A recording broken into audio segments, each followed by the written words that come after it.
Welcome to our channel. Today we how to withdraw after chip card replacements with Bank of America, beginner guide step by step clearly. First, ensure you have your new chip card from Bank of America in hand. Locate an ATM that accepts Bank of America cards. Approach the ATM and insert your new chip card into the card slot. Wait for the machine to read your card. Once prompted, enter your personal identification number, or PIN. Select the type of transaction you want to perform. Choose withdrawal from the list of options.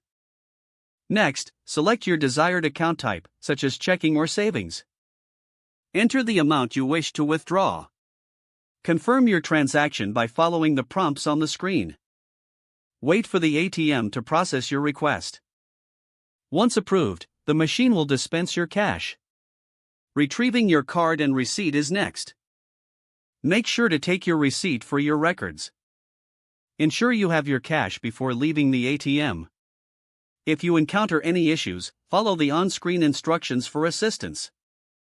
You can also contact Bank of America customer support for further help if needed.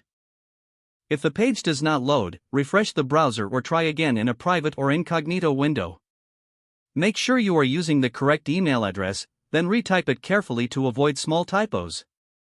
If your password is not accepted, use the reset option and create a new strong password you can remember.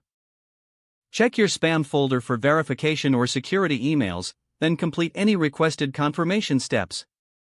Enable two-factor authentication if available to improve account security and reduce unauthorized access risk. After signing in, review your profile details so your contact information and settings are accurate and current.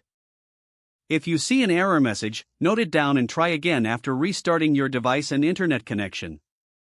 Log out when you finish, especially on shared devices, to keep your account and payment information secure. If the page does not load, refresh the browser or try again in a private or incognito window. Make sure you are using the correct email address, then retype it carefully to avoid small typos. If your password is not accepted, use the reset option and create a new strong password you can remember. Don't forget to like this video and subscribe to our channel for more step-by-step tech guides.